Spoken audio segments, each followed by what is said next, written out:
Okay, so good evening everyone. My name is Pritili Modok.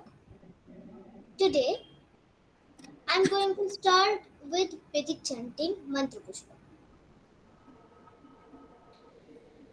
Yopam pushpam veda pushpavan prajavaan pashuman bhavati chandrama va apam pushpam pushpavan prajavaan pashuman bhavati ya evam veda yopamayatatam veda ayatanavan bhavati अग्निर्वा अपामायतनम् आयतनवान् भवति यो अग्निरायतनं वेद आयतनवान् भवति आपो वै अग्निरायतनम् आयतनवान् भवति य एवं वेद योपामायतनं वेद आयतनवान् भवति वायुर्वा अपामायतनम् आयतनवान् भवति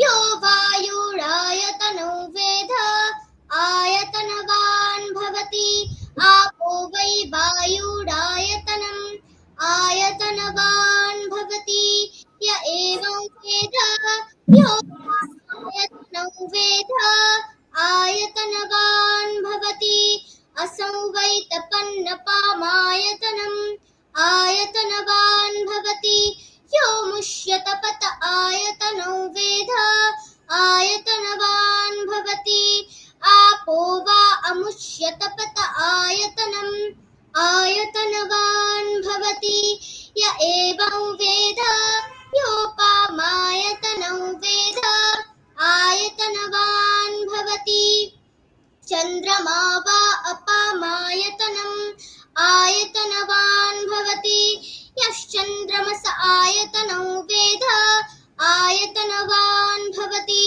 आपो वै चन्द्रमस आयतनम् आयतनवान् भवति य एवं वेद योपामायतनो वेद आयतनवान् भवति नक्षत्राणि वा अपामायतनम् आयतनवान् भवति यो नक्षत्राणामायतनो वेद आयतनवान् भवति आपो वै नक्षत्राणामायतनम् आयतनवान् भवति य एवं वेद योपामायतनो वेद आयतनवान् भवति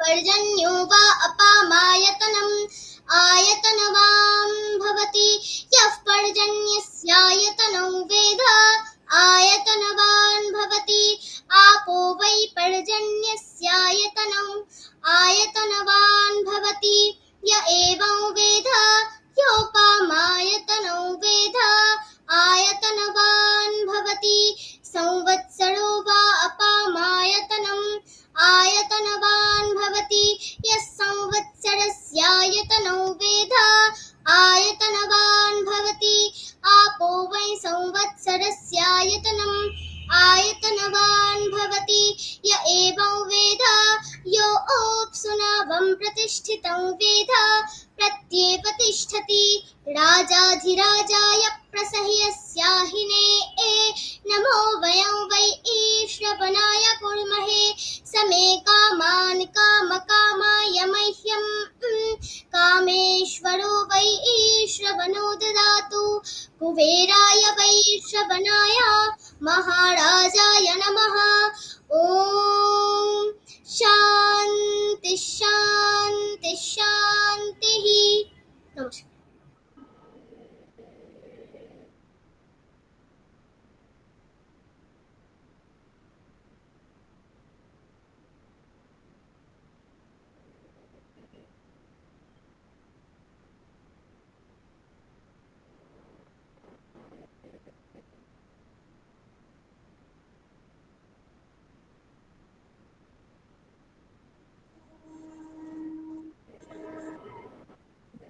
Thank you, Pritili Modok, for your beautiful chanting. A very good evening, everyone. Respected Swami, Vedanuragananda Maharaj, esteemed guests, distinguished members, and dear friends. Myself, Shauradip Odhikari, and on the behalf of Modak Trainer Academy, a very warm welcome to all of you. It's an honor and privilege to stand before you today as we gather for this insightful webinar. Sri Ramakrishna, a new man for a new age. Sri Ramakrishna, with his boundless wisdom and spiritual vision, remains a beacon of light, guiding us towards truth, devotion, and self realization. This evening, we are truly blessed to have among us revered Swami Vedanuraganandaji Maharaj, a distinguished monk of the Ramakrishna order, as our today's guest speaker. Now, I would like to share a few words with all of you about him. Swami Vedanuraganandaji Maharaj has dedicated his life to the pursuit of knowledge and the dissemination of wisdom, nurturing countless young minds in their academic and spiritual journeys.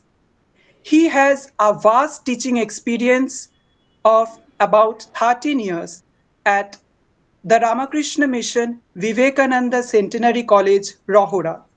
For the last 8 years, he is the controller of examinations at the same college.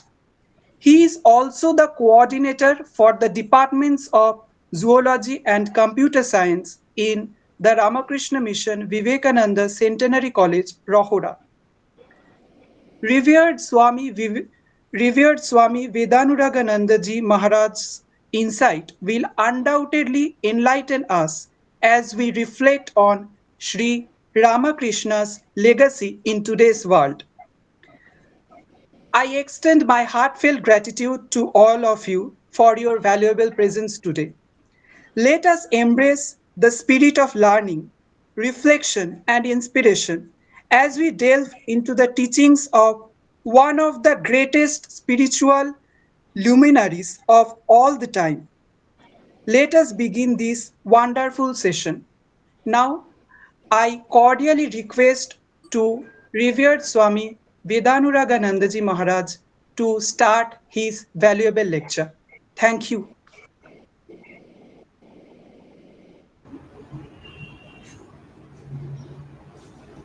ॐ स्थापकाय च धर्मस्य सर्वधर्मस्वरूपिणे अवतारवरिष्ठाय रामकृष्णाय ते नमः।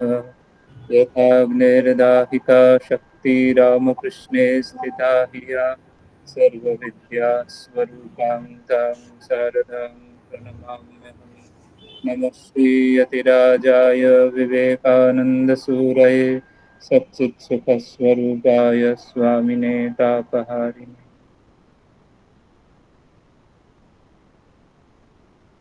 At the very onset of today's contemplation on Sri Ramakrishna, I offer my humble salutations to Bhagavan Sri Ramakrishna, Holy Mother Sri Sarada Devi, and Swami Vivekananda. Today, we will try to contemplate on the topic Sri Ramakrishna, a new man for a new age. I will try to go through a brief presentation along with the discussion. So I will try to share a brief presentation with all of you.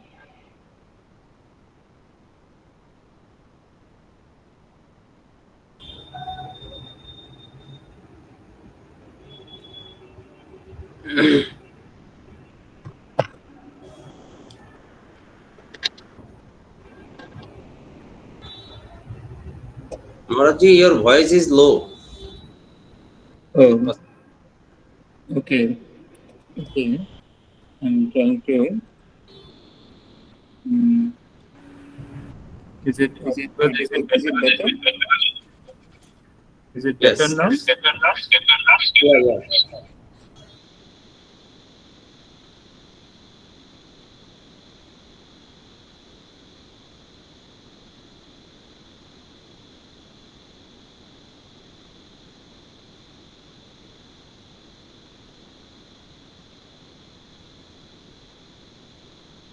Okay. Is it audible? Yes, perfect now.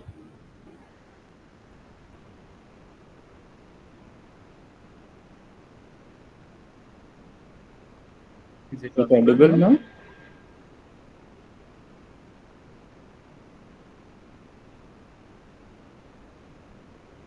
Is it audible? Yes, Yes, sir. audible.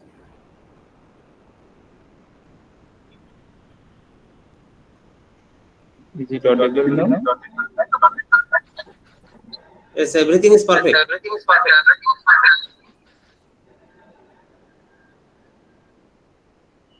Okay. So, as we discuss the today's topic, Sri Ramakrishna, a new man for a new age, we are coming to a personality of Sri Ramakrishna, which is quite interesting. A Bengali song on Sri Ramakrishna goes as follows: এসেছে নূতন মানুষ দেখবি যদি আয় চলে. So here we find that Sri Ramakrishna is being addressed as a Nutan Manush. Nutan Manush means a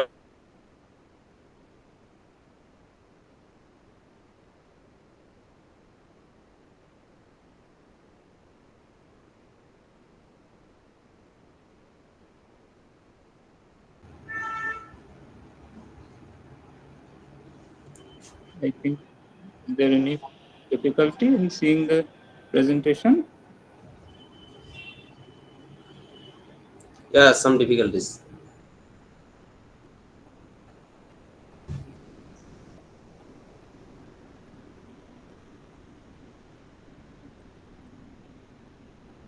Hello. Yes. Is it audible now? Yes, yes. It is okay. Actually, here some network issue is there. So as a Oh, result, the here. presentation has gone. It will come back soon. Seems. Okay, now we can continue. Audio is okay. Yes. Yes.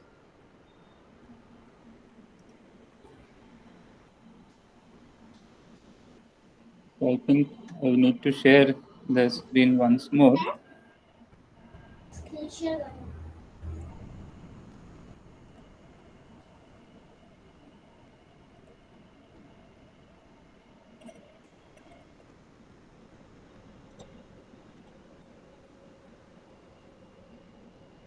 Okay.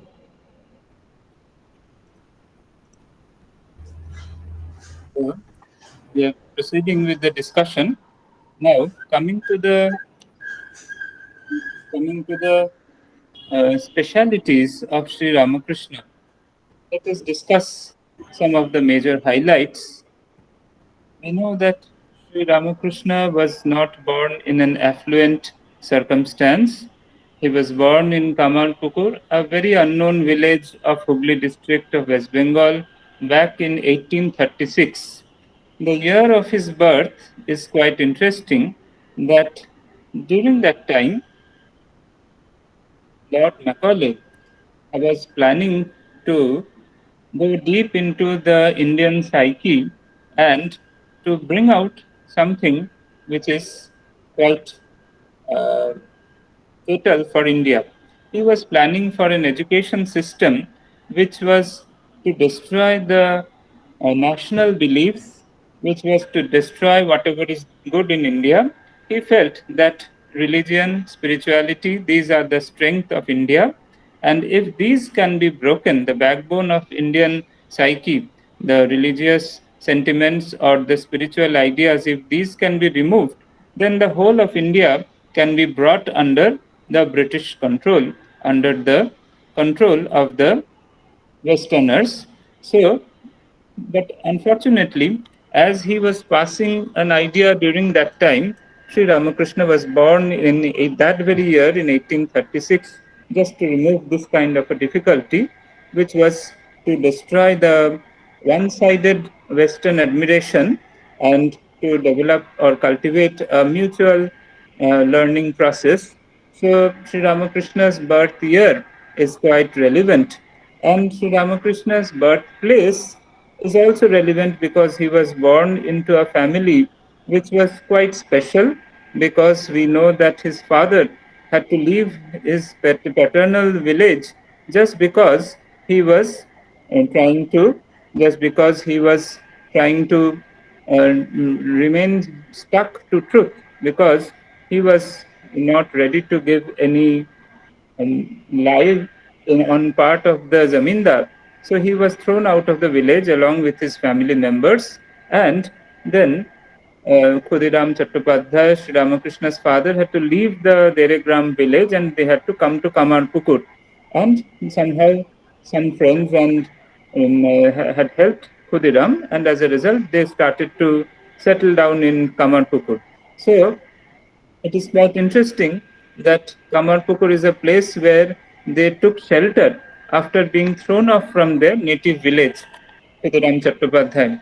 And the year 1836 is also special because that very year, the Western or the English education system was trying to set its deep roots so that Indians forget their national glory and go into something which is not at all national, but entirely, exclusively Western, or in other words, Christian in one sense. But as destiny had predestined that Sri Ramakrishna was born on that year and in that place, so it is quite interesting that how the Bharata Bhagya Vidhata, as we say in our national anthem, so he was planning something else. So with that, we come to the advent of Sri Ramakrishna in saving India and in saving the world in different ways. So we find that Sri Ramakrishna was a specially gifted child, and from his very childhood, he had spiritual absorption. And when his father passed away, he was brought to Calcutta with his elder brother Ramkumar Chattopadhyay for a better livelihood. Just like now, many people are looking for jobs. So Sri Ramakrishna came to Kolkata for a better living, according to his elder brother. But he was not ready to become a priest or to get learning just for earning. So his learning was not just for earning, and he was not ready to go for such kind of a learning. And however, in due course of time, Sri Ramakrishna became the priest of the Kali temple at Dakshineshwar. And there were many priests at that time, but the speciality of Sri Ramakrishna was that whatever he took up, maybe he didn't take up formal education in the formal sense, but whatever he took up with the greatest seriousness, with the utmost seriousness, and he became successful in that aspect. So he became a priest, and he was a very serious priest and a very sincere spiritual seeker, and he wanted to see that whom he is worshipping, he or she should manifest himself as a living being, and he should know that his worship is being accepted, the food he is offering is being accepted, the flowers he is offering is being accepted. So it cannot be just a mechanical process for Sri Ramakrishna, it must be verified. So he was a great scientist, he always believed in verification, and he was very much apt for the scientific age which was gradually setting itself into the entire globe.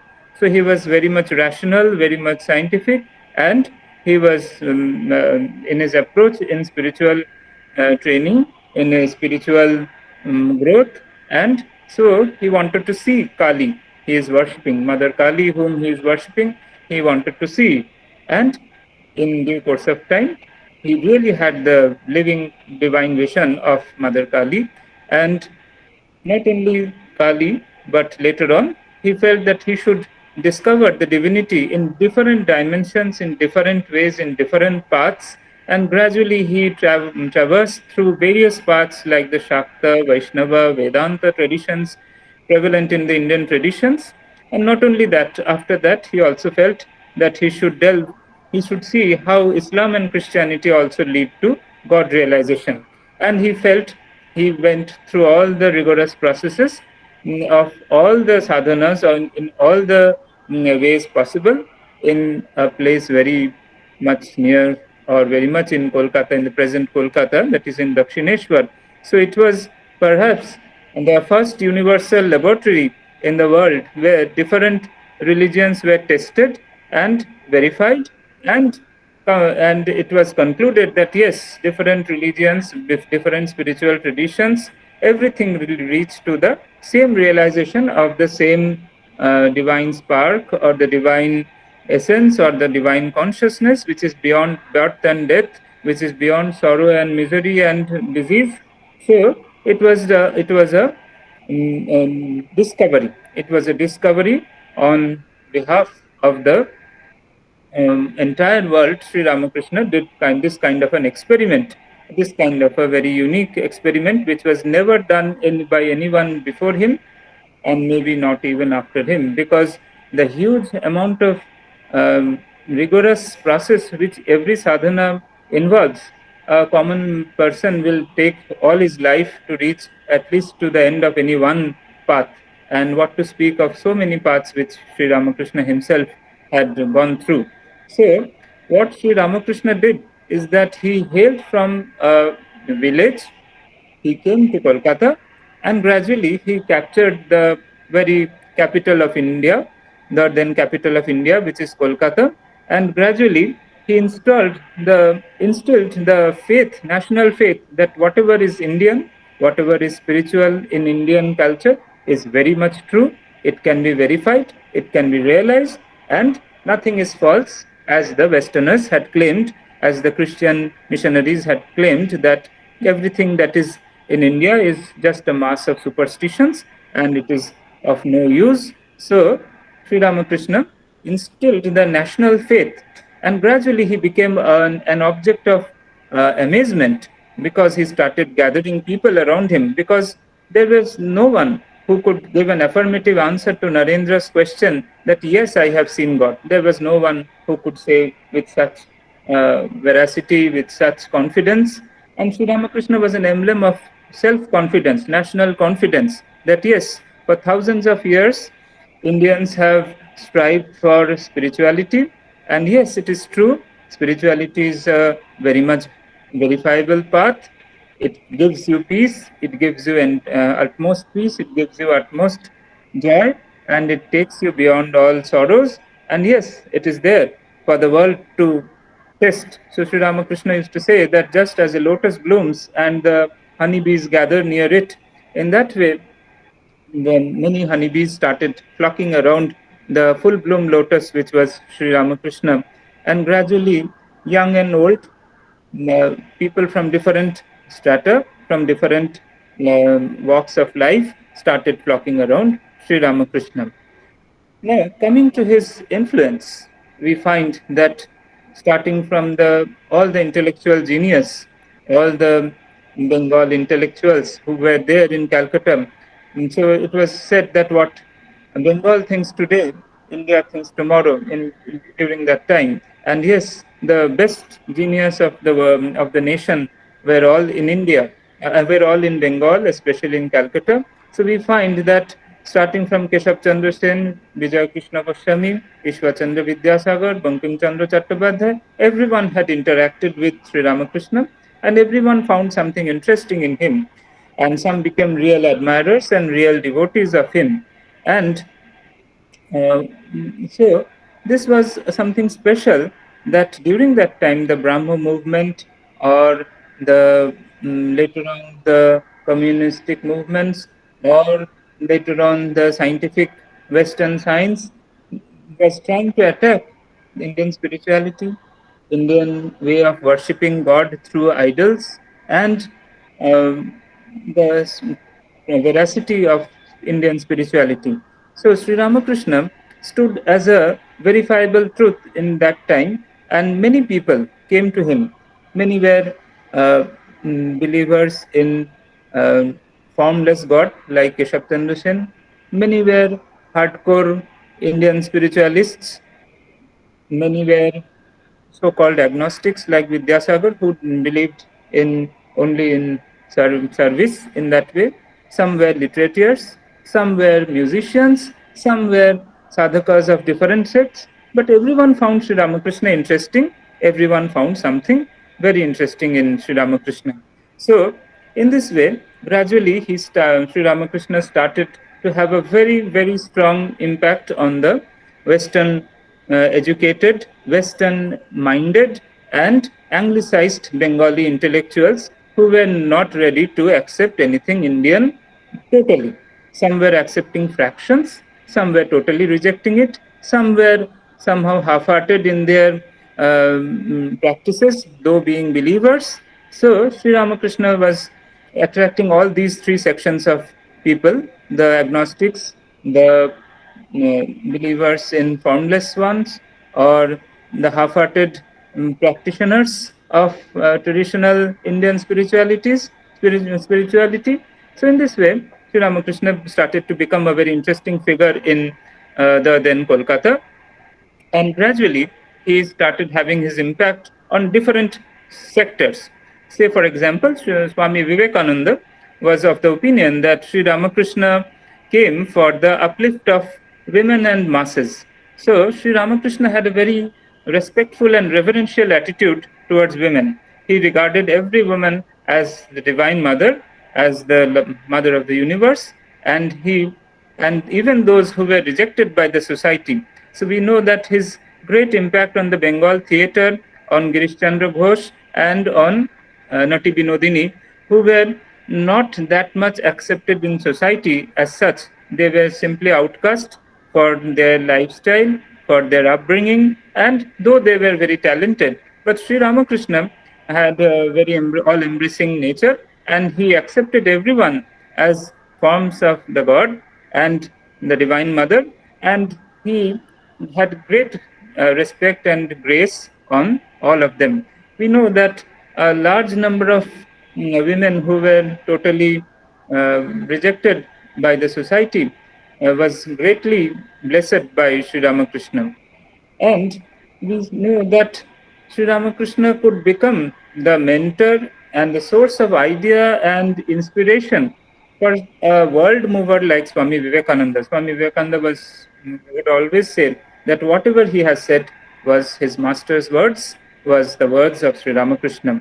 And gradually Sri Ramakrishna could become the nucleus of the future worldwide Ramakrishna Mission or the Ramakrishna Vivekananda movement, which was perhaps the first multinational movement of India in the recent times. And we know that Swami Vivekananda was also of the opinion that one of the major reasons of India's weakness is the neglect of women and masses. And another reason which he would often state is becoming disconnected with the rest of the universe, rest of the world. So, Swami Vivekananda and Sri Ramakrishna, they could form a movement which would again establish international ties, which could go for international exchange, which could go for a multinational organizations. So, Sri Ramakrishna was very, very special in that way, in revival of India, in revival of the women and masses, in connecting different peoples of different opinions under his tutelage. So we find that Sri Ramakrishna was gradually becoming something special, something much wanted in the Indian society in Bengal, in Kolkata, because during that time there were lots of fractions and fragments and lots of difficulties which he alone could unite. We know that in Dakshineshwar, many people were coming to him from different sections, factions, and many walks of life, and many types of spiritual and religious denominations. So he could unite them under his tutelage at Dakshineshwar. So we find that Sri Ramakrishna is an original man. So he was not a person born and brought up in a city. He was having a rural background, and so he didn't have anything of the so-called Western hangover with him. And he was totally coming from a rural background, coming entirely from an Indian culture, family, coming entirely imbibing everything that is good and great in Indian culture from his upbringing. And now we find that he has come to a new setup, and it didn't to a Dakshineshwar Kali temple, which was quite new. No one knew about that temple earlier. No sadhaka had done any sadhana there earlier, and he, by his huge force of mind and with his one-pointed self-effort, gradually he started to make that place a center of the whirlpool, and many people started to flock around him in Dakshineshwar.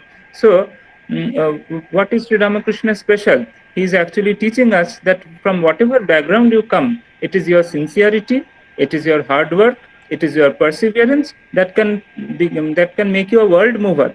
And it is not necessary that you need to have a very rich or a very renowned background for contributing to the society. So, Sri Ramakrishna could instill self-confidence amongst the common Indian man that yes, you can also come from village, you can also come from meager backgrounds, you can come to a new setup with no previous success records, and you can become successful, and you can make many other people successful. So the today's management gurus and everyone will always tell you about success mantras and so how you can become successful. So Sri Ramakrishna was a very successful man. He could make many people successful. He became successful, and he was an embodiment of success. There was nothing that he ever was defeated. We don't find anything in him, in any attempt which he has taken where he was defeated. So he was an emblem of strength, courage, manliness, effort, and totally an emblem of success. So Sri Ramakrishna was quite a new type of man with no foreign or Western upbringing or any indebtedness to the West. It was completely an Indian man who became successful and who could move the society in that way. So, in that way, he was again original in another aspect that the English educated people were denouncing the image worship, the Murti Puja, but he himself started with the Murti Puja, and then he gradually proceeded to the utmost formless, attributeless, Nirguna Brahman also. So his spectrum of expertise was from the Murti Puja to the Nirguna Brahman, from image worship to the completely attributeless Brahman or pure consciousness. So we don't find anyone with such a wide range of expertise, or they didn't show it at least in their external affairs. So this was again special because he could revive the entire spectrum, starting from image worship to the ultimate attributeless pure consciousness. So he was again special in harmonizing the entire spectrum in his own life. And he could influence the English educated intelligentsia without any English education or any English job. In those days, many people were going for English chakri, or that was the clerical job. So the clerical job, he denounced it. And yet, many people who were English educated, who were doing jobs of the English government, they were coming to him. So with Sri Ramakrishna, we find a new age that how India could rise, how a man with such apparently meager backgrounds could rise to the greatest level and become such a great influencer, and how he was original without any English hangover, and yet he could influence the English educated people. Now, one more very important contribution of Sri Ramakrishna is that scientific spirituality. So, as we were telling earlier itself, that scientific spirituality where you did not just believe in it, you can practice it, and you can just like any science experiment. You can go through experiment, observation, and inference, and you can come to the conclusion. So just like any lab notebook, which will have in any experiment, observation, and inference, Sri Ramakrishna could bring spirituality in that way. And he was never just, so we find that all his disciples, starting from Swami Vivekananda and down to Swami Adbhutananda. So we find amongst his disciples also, one is Narendranath Datta, who was highly English educated, who was having a very good upbringing, city upbringing, urban upbringing, down to Adbhutananda Latu Maharaj, who was coming from a very village background of Bihar and in Chhapra district, and who was a servant in one devotee, Ramchandra Datta's house. So a servant of a rich man and a very English educated Narendra, they both could sit under his feet, and they both could see the same reality without just believing in it, but by gradually practicing it and going through it, and to realize the ultimate spirituality in this way. So, Swami Vivekananda was always of the opinion that if India must rise, it must give something to the world. It is never that it will just beg something from the other countries and it will become great. So, India must be able to contribute something of her own to the world. And that is what Sri Ramakrishna had started. Sri Ramakrishna revived the Indian, what is unique in India, India's spirituality. For thousands of years, India's spirituality is very rare and unique for India. And India, with Sri Ramakrishna, again revived the spirituality and started giving it to the world. Swami Vivekananda, the messenger of Sri Ramakrishna, was the first to give Indian spirituality to the West and make Indian Western admirers. So it is not just becoming Indian beggars, but it is making Western admirers of India. That is what Sri Ramakrishna stood for. And after Sri Ramakrishna, we find not only Swami Vivekananda, but many of Sri Ramakrishna's devotees, the disciples who went to the West. Later on, almost many sects, many organizations started to go to the West and preach their ideas and make Indian Western admirers for the Indian spirituality. So this was Sri Ramakrishna, where we find that before him we find such slavish mentality that we were always thinking that we have nothing good or great in us and we must always beg something from the others. So Sri Ramakrishna was a pioneer in this field, that he revived scientific spirituality and it spread it broadcast. And it was Sri Ramakrishna's plan that Swami Vivekananda will go to the West. It was he who had written that Naren শিক্ষা দিবে যখন ঘুরে বাইরে হাঁক দিবে. Narendra will teach the world when he will go outside and give a clarion call. So he knew that it is not possible that if Narendra gives a call in the country, no one is going to listen, because such a slavish mentality is there in India that if Narendra gives a call here, no one will pay a heed. But when Swami Vivekananda goes to the West, when Westerners are admiring Indian ideas, Westerners are admiring Indian spirituality, then Indians will think, oh, then something good might be there in Indian spirituality, because we had become such slavish that we don't believe our people. We believe whatever the Westerns say. Even now we have such hangovers amongst many people. So, but Sri Ramakrishna was the first counteracting person who could revive Indian spirituality in this way and to revive India as a whole in this way. So another major contribution is his harmony of religions and the ideal of universal love. So before Sri Ramakrishna, everyone was simply telling that only my religion is true and all other religions are false. But Sri Ramakrishna, though hailing from a very orthodox Brahmin family, practiced all religions, and he never heeded any fear or any boundaries, and he explored and adventurously through various spiritual paths, be it the Tantras, be it the Vaishnava Bhakti traditions, be it Vedanta, which is completely beyond all forms, be it Islam or Christianity, and he simply plunged into various kinds of spiritual sadhanas and brought out the same gem from all the sadhanas, that is, man is divine, man is pure, man is beyond birth and death. So, Swami Vivekananda would later on tell that my ideal can be put into a few words to preach unto mankind its divinity.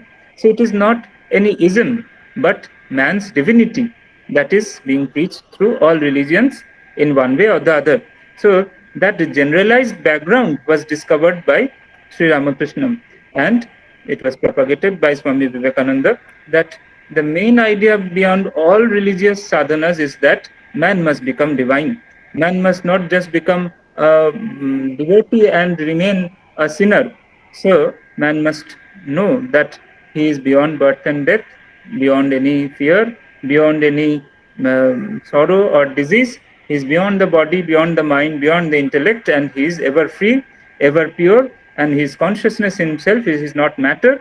So, this is what is Sri Ramakrishna Vivekananda's major contribution in uniting different apparently conflicting spiritual and religious traditions and bringing them to this idea of man's divinity apart from anything other which is separating the religions and the spiritual traditions. So we find here there is a picture of Suren pot where during his lifetime, during Sri Ramakrishna's lifetime, Sri Ramakrishna is standing there and he is pointing to Keshav Chandra Sen how all religions are actually talking about the same reality. So we find on the left of Sri Ramakrishna, we find many traditions: the Vaishnavas, the Christians, Christ, Gauranga, and Muslims, and various other spiritual and religious traditions, all on the same footing. One more very important contribution of Sri Ramakrishna to the world culture is empowerment of women, of the divinization of women. So we know that greatly Sri Ramakrishna was originally he was having Raghuvira, Ramachandra as his family deity, but he started his sadhana with Kali, with Mother Kali, and his first guru was a lady, Bhairavi Brahmani, and he worshipped his own wife, Sri Sarada Devi, as the divine mother herself. And we find that he saw that same divinity which was there in Mother Kali, which was there in Sri Sarada Devi, equally present in Nati Vinodini, who was a socially outcast person. He could inspire many women to start women's monastic organizations like Gaurima, who could start the Saradeshwari ashram with the Holy Mother as the nucleus. So we find that the Sharada Math and the Saradeshwari ashram, which started with Holy Mother as the center, had Sri Ramakrishna as the major inspiration behind. We know that there is an incident that one day in Dakshineshwar, Gaurima was there and she was kneading the mud under a bakul tree, and Sri Ramakrishna suddenly came and said, I am pouring water, you just arrange the mud under the tree. So she said that there is lots of stones and pebbles in it. Then Sri Ramakrishna laughed and said, you didn't understand what I am saying. I am telling you to work for the Indian women. So we find that Sri Ramakrishna himself had given instructions for working for Indian women to Gaurima and also to Holy Mother Sri Sarada Devi. So we know that Sri Sarada Devi, who would generally put on a veil in front of all male members and all, but to her, Sri Ramakrishna had entrusted the great responsibility that people in Kolkata are simply struggling in darkness and like wriggling worms. You look after them. So he entrusted the entire responsibility for looking after the common folk. So it was quite unusual in those days. And he could say to his wife that what I have done, you will do much more. So he used to once, he pleadingly said to Holy Mother, Sri Sarada Devi, that will you not do anything? She said, I am a woman, what will I do? Then Sri Ramakrishna said, what have I done? What has this body, the person who is residing in this body has done? You will do much more.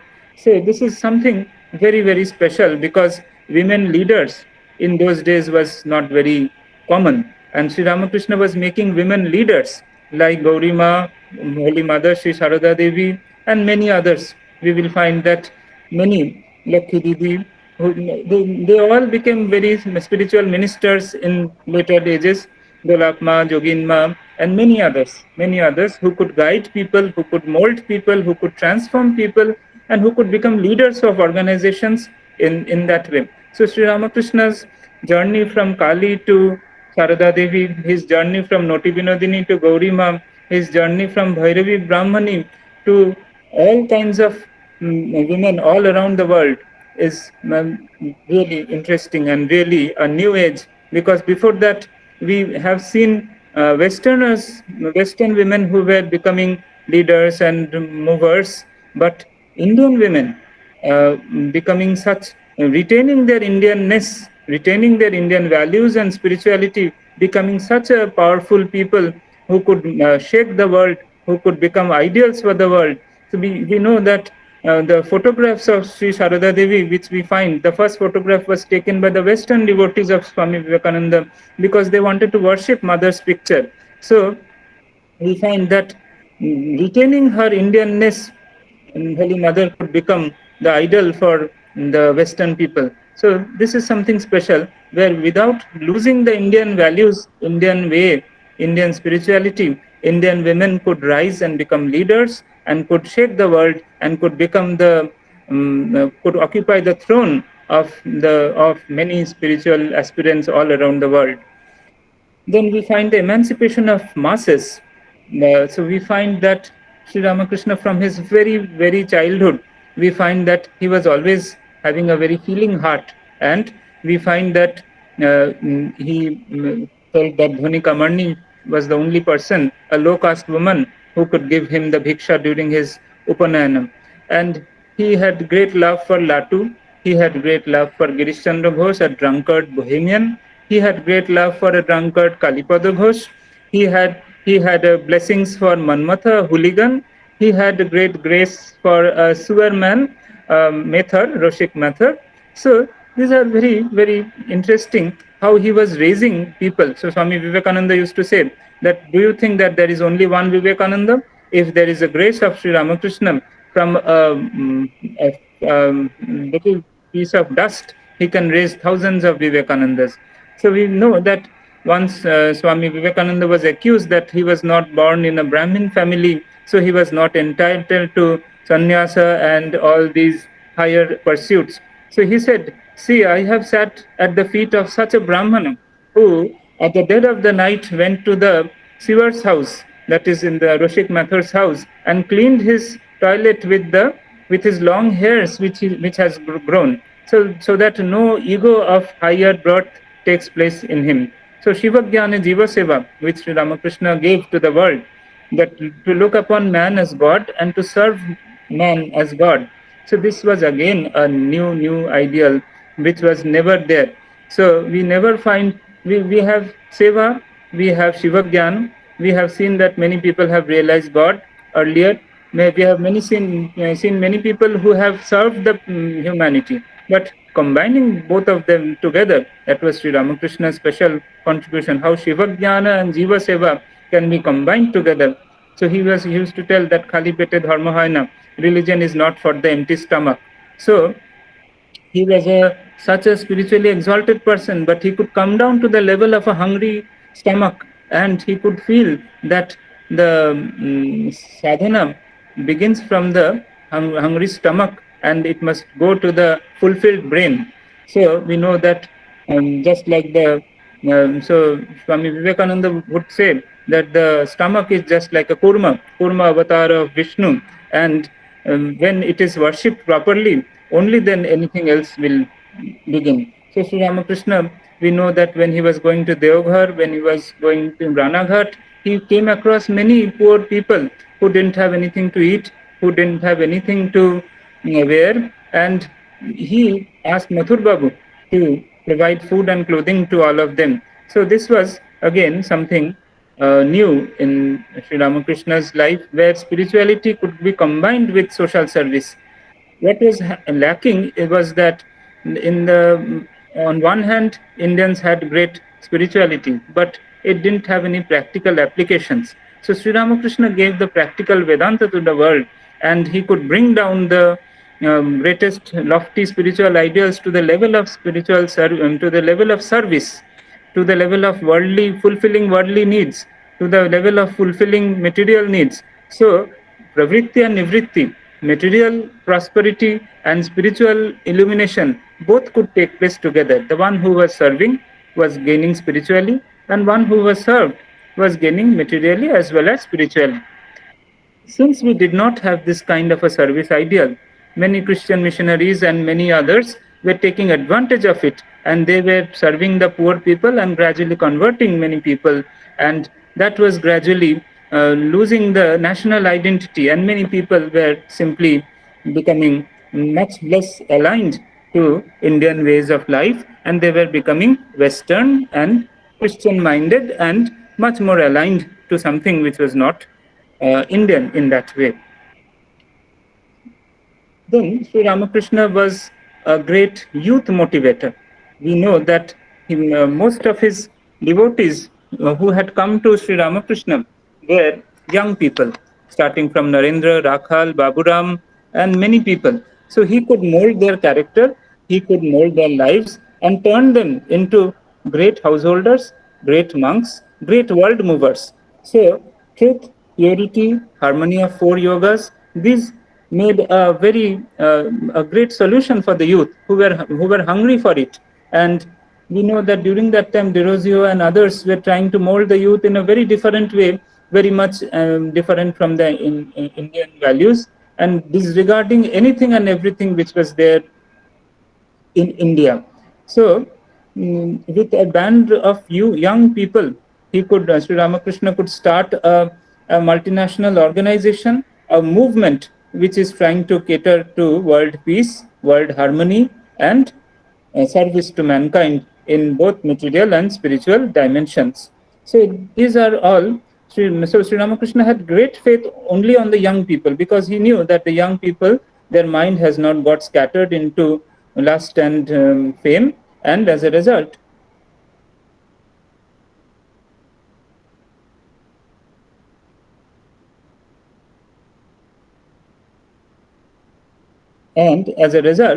this kind of a difficulty was there, that so Sri Ramakrishna always chose his workers from the young people who were greatly pure, energetic, and devoted to the cause.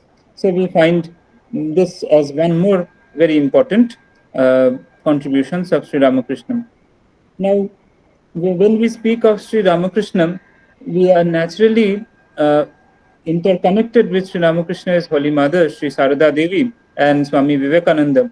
Just a brief highlight of how Sri Ramakrishna's work of creating a new age for a new world, for a new dimension, how Holy Mother, Sri Sarada Devi, she also played a great role.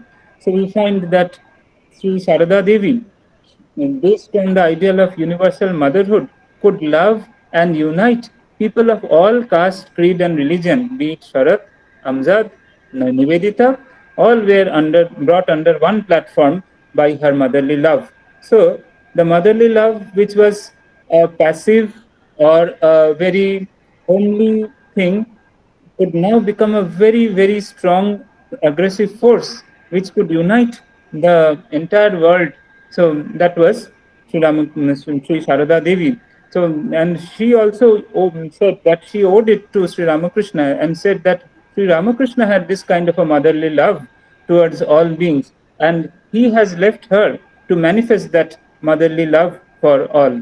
So that was again a motherhood of God, the motherhood that could unite humanity. That was Sri Ramakrishna, Sri Sarada Devi's special contribution. Another very speciality is that Sri Sarada Devi was becoming an exemplary for turning work as worship, not just meditation, not just scriptural reading, not just very high, lofty spiritual sadhanas, but the daily work can be converted into sadhana. That was Holy Mother's contribution. And Sri Ramakrishna, he was also telling Holy Mother in her younger days how she should keep the various spices in the kitchen, how she should keep the knife, how she should board a boat or a train. So these day-to-day activities are all part of sadhana. So often spirituality was thought of as something disconnected from the day-to-day life, but Sri Sarada Devi and Sri Ramakrishna brought back the common sense of man and said that no, everything which we do, everything which we go through in our daily life is verily a part of the sadhana. And we have seen that Swami Vivekananda would say that Gargis and Maitris of the ancient Indian culture would again arise centering around Sri Sarada Devi. We find that she was instrumental in inspiring Nivedita school, in inaugurating the school. And so Indian women's education, that was again brought back to the forefront by Sri Sharada Devi and Sister Nivedita. Sister Nivedita is again very special in working for India in the Indian way. Many Westerners have come to India and they have worked for India, but it was mainly in a very non-Indian way, and it was for various ulterior motives also. So a combination of ideality, practicality, that was Holy Mother's contribution. And few more is that she could become a women's monastic women leader for a men's monastic organization, the Ramakrishna Order. And she could become such a lady who could inspire, guide, instruct, and often reject plans by great monks of the Ramakrishna Order. And so she was the central role for completely autonomous women's monastic organizations like Sharada Math and Sri Sharadeshwari Ashram, which was never thought of. Earlier, autonomous monastic organizations like the Christian nuns or the Buddhist bhikkhunis, they were all under male domination. And we find that it was not so in this case. And she could inspire various people like the freedom fighters, the like Aurobindo Bhagajotin, and socially outcast people like Tarasundari, Padma Vinod, and many more. And we have seen that she was perhaps the only first woman in history who could get the reverence from people like Sri Ramakrishna, Swami Vivekananda, Sister Nivedita, down to the dacoits, prostitutes, film producers, and socially outcast people. So that was Sri Sharada Devi, about whom Swami Sister Nivedita would say that Sri Sharada Devi was Sri Ramakrishna's vessel for carrying his love. His universal love was such strong that it could embrace the entire spectrum of human being. And yet she was so silent, and her servile leadership is now a management technique, that how you can become a servant of the entire household and you can become the leader at the same time. And Swami Vivekananda is again, of course, just to mention only 2 or 3 of his contributions, he was again a Swami Sri Ramakrishna's successor, that he was the major person who could bridge between the science, service, and spirituality. He was instrumental behind ISC Bangalore. He was instrumental behind the Tata Steel by inspiring Jamshedji Tata, and Bose Institute, J.C. Bose, on him Sister Nivedita and Swami Vivekananda had great influence, had great contributions. India's freedom was, of course, greatly inspired by Swami Vivekananda. Swami Vivekananda could, following his master's line, Khali Pete Dharma Hoy na, from Annadana, Vidyadana, Pranadana, Jnanadana. In this way, from food to spiritual enlightenment, a huge spectrum of service was built in the Ramakrishna order. And in this way, no part was neglected. So it could fulfill the material need, it could fulfill the intellectual need, it could fulfill the spiritual need as well. And he was instrumental in reviving the Indian knowledge systems. He was giving an idea of Daridra Narayana, not just having pity upon the poor people. He was having a first person to, on the lines of Sri Ramakrishna, to maintain international interactions for India. And he always said, I give them something solid. So by that, he is contributing to the world and gaining its admiration. We see that during that time when Britishers were kicking the Indians, during that time, J.J. Goodwin has come to Belur Math, And once he was tying the laces of Swami Vivekananda's shoes when he was going somewhere else, which was quite unimaginable. And by Shakti Puja, he aroused the rajas in Indians and the respect for women and masses. So at the end, just two or three ideas I would like to share with you. Swami Vivekananda is telling about Sri Ramakrishna, that Sri Ramakrishna is my teacher, my master, my hero, my ideal, my God in life. And we find that these ideas are quite Sri Ramakrishna's ideas that God realization is the ultimate goal of human life is now being echoed by Western psychologists, Western people. Abraham Maslow, he is telling that yes, we need physiological needs, we need safety needs, we need belongingness and emotional love, esteem, but ultimately we will all need self-actualization, Atma Sakshatkar, spiritual illumination. So it is not that only food and shelter will be the ultimate need of man, but our man's ultimate need is self-actualization, Atma Sakshatkar, knowing oneself. So Abraham Maslow's this hierarchy of needs, as we move from material needs, we will naturally go towards spiritual need. So when Sri Ramakrishna is telling that God realization is the only goal of human life, many people will be amazed or disgusted, saying that, see, it is such a bigoted idea, but it is not so. It is actually when all other needs will be fulfilled, even then a spiritual hunger will be there in every human being. Until and unless if it is fulfilled, man will not reach that ultimate satisfaction. And now, when we are coming to the modern day psychologists or writers like Stephen Covey, who has written a book on, say, the seven habits of highly effective people, we find that he has divided time management into four quadrants: urgent, not urgent, important, not important. So the first quadrant is some work is there which is urgent and important. Say, for example, tomorrow it is the last date for filling up a form, we have to fill it.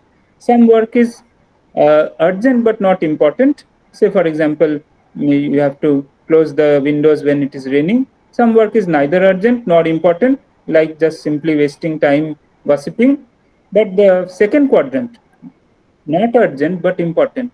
Yes, God realization or spiritual illumination may not be a very urgent thing for many people, but it is quite important. And it is being said that we must focus on the second quadrant. So that is what Sri Ramakrishna is telling in this age of materialism towards the West. So as Swami Vivekananda used to say that as Buddha has a message to the East, I have a message to the West. So what is Swami Sri Ramakrishna Vivekananda's message to the West? That focus on the second quadrant for time management and limit on the fourth quadrant, manage your first quadrant and avoid your third quadrant. Focus on the second quadrant, which is important but not urgent. So these are, so I'll end with Swami Vivekananda's words on Sri Ramakrishna. In a letter to Swami Ramakrishna-A, Swami Vivekananda is telling about Sri Ramakrishna's advent. A huge spiritual tidal wave is coming. He who is low shall become noble, and he who is ignorant shall become the teacher of great scholars through his grace. Arise, awake, and stop not till the goal is reached. Life is ever expanding, contraction is death. The self seeking man who is looking after his personal comforts and leading a lazy life, there is no room for him even in hell. He alone is a child of Sri Ramakrishna, who is moved to pity for all creatures and exerts himself for them, even at the risk of incurring personal damnation. Others are vulgar people. Whoever at this great spiritual juncture will stand up with a courageous heart and go on spreading from door to door, from village to village, his message is alone my brother and a son of his. This is the test. He who is Ramakrishna's child does not seek his personal good. They wish to do good to others, even at the point of death. Those that care for their personal comforts and seek a lazy life, who are ready to sacrifice all before their personal whims, are none of us. Let them pack off while yet there is time. Propagate, Swami Vivekananda is telling, propagate his character, his teaching, his religion. This is the only spiritual practice. The only worship that is verily is the means and this is the goal. Arise, arise, a tidal wave is coming. Onward, men and women, down to the Chandala, all are pure in his eyes. Onward, onward. There is no time to care for name or fame, for mukti or bhakti. We shall look to these some other time. Now, in this life, let us infinitely spread his lofty character, his sublime life, his infinite soul. This is the only work. There is nothing else to do. Wherever his name will reach, the veriest worm will attain divinity. Nay, is actually attaining it. You have got eyes, and don't you see it? Is it a child's play? Is it silly prattle? Is it foolery? Arise, awake, great Lord, he is at our back. I cannot write any more. Onward, I only tell you this, that whoever reads this letter will imbibe my spirit. Have faith, onward, great Lord. I feel as if somebody is moving my hand to write in this way. So Swami Vivekananda is writing it in a spiritual fervor, as if Sri Ramakrishna is working through him. Onward, great Lord, everyone will be swept away. Take care, he is coming. Whoever will be ready to serve him, no, not him, but his children, the poor and the downtrodden, the sinful and the afflicted, down to the very worm, who will be ready to serve these, in them he will manifest himself. Through their tongue, the goddess of learning herself will speak, and the Divine Mother, the embodiment of all power, will enthrone herself in their hearts. With these few words and with this contemplation on Sri Ramakrishna, I offer this contemplation at the lotus feet of Bhagavan Sri Ramakrishna and pray to him so that that huge energy, that huge love, and that huge simplicity and the, which he has embodied in his life, may he grant us that courage, that strength, that purity, that simplicity, so that we can become full of love, full of service, full of strength, and make our lives better, best, and make all around the globe happy and peaceful. Om Shanti Shanti Shanti Hari Om Tat Sat Sri Ramakrishna Arpanamastu.